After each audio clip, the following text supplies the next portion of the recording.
So first of all, the decision to destroy all the Avatar past lives was an incredibly lazy writing decision, just pure plot convenience.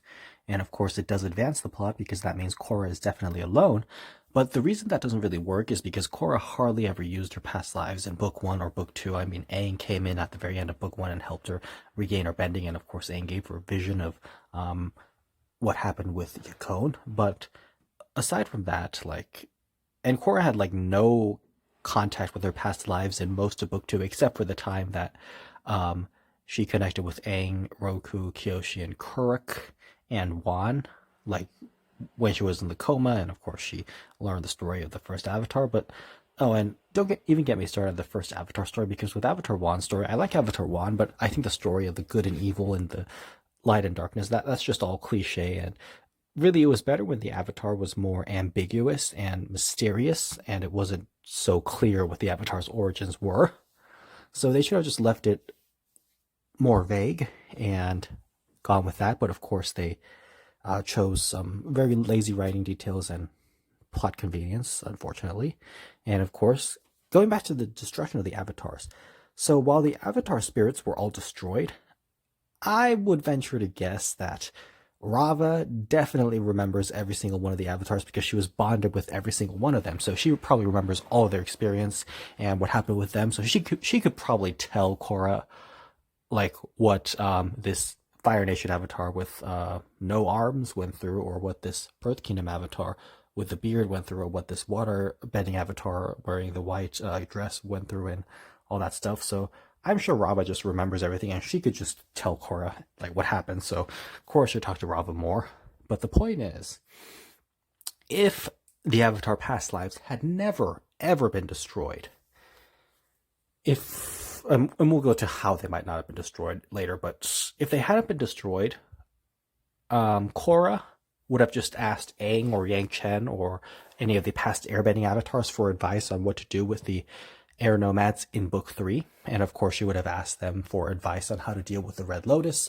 And so maybe Korra would have turned out differently. Maybe the past avatars would have helped Korra come up with a way where she could rescue all the airbenders without getting poisoned and without getting traumatized. So maybe book three would have turned out differently.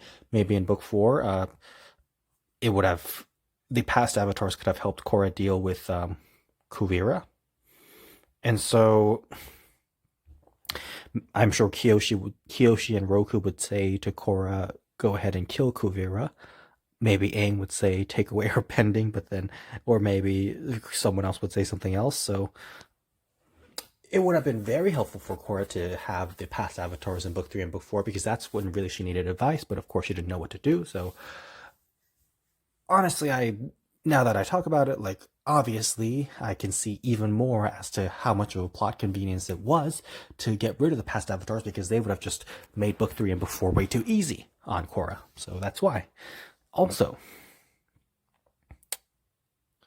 so what would have exactly, now it's possible too that the past avatars might have provided advice to Korra, but of course, seeing as how she's the avatar who needs to make the decisions, she might not have listened to them and just done her own thing, which might have turned out well or horribly. So who knows?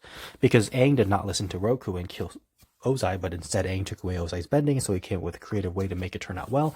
Roku did not kill Sozin, as I'm sure Kyoshi probably told him to. So there's that. Now, in terms, but I think there would be a major difference if the past avatars had not been destroyed. So let's say that in the first scenario, Korra just manages to trap Vatu, and Unalaq gets there too late, and so Unalaq is now under attack. So Korra locks up Vatu in the tree, and so Unalaq gets back in the spirit portal like a few seconds too late. So Korra locks up Vatu, and so Unalaq can't do anything, so Korra fights Unalaq, and of course Mako and Bolin join in the fight, and they start fighting Unalaq, and Eska and Desna betray Unalaq, and they start fighting Unalaq, so eventually Unalaq would fall.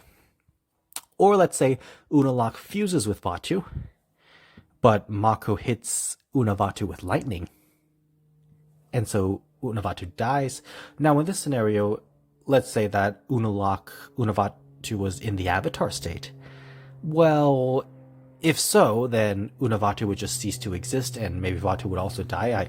It's always been unclear what exactly happens to Rava if the Avatar is killed in the Avatar state, because the Avatar ceases to exist. The Avatar cycle is broken, so I would venture to guess that Rava also dies, but maybe she just leaves the body and just goes on her own, or maybe she grows back later. And so, in that same way, what would happen to Vatu if the Dark Avatar died in the Avatar state? So I don't really know.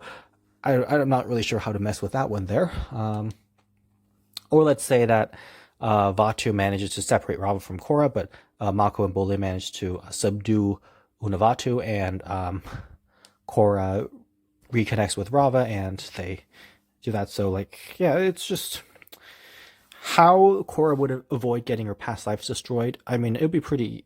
I guess it would be easier to if she had thought a little faster and fought a little faster, if she hadn't entangled her arms in water with Unalaq. So there's that. So, but the most important thing is, if Korra had not lost her connection to her past lives, I think she would have probably just closed the spirit portals. And by closing the spirit portals, that would just make book 3 and book 4 a lot different. And of course, later on, when Korra's fighting Kuvira, that battle would still have opened a new spirit portal, so maybe she would just close that one too. So it's hard to say exactly what would happen if Korra had not lost her connection to the past avatars, but the sure thing is she would have had more advice and probably a better idea and understanding of how to deal with things.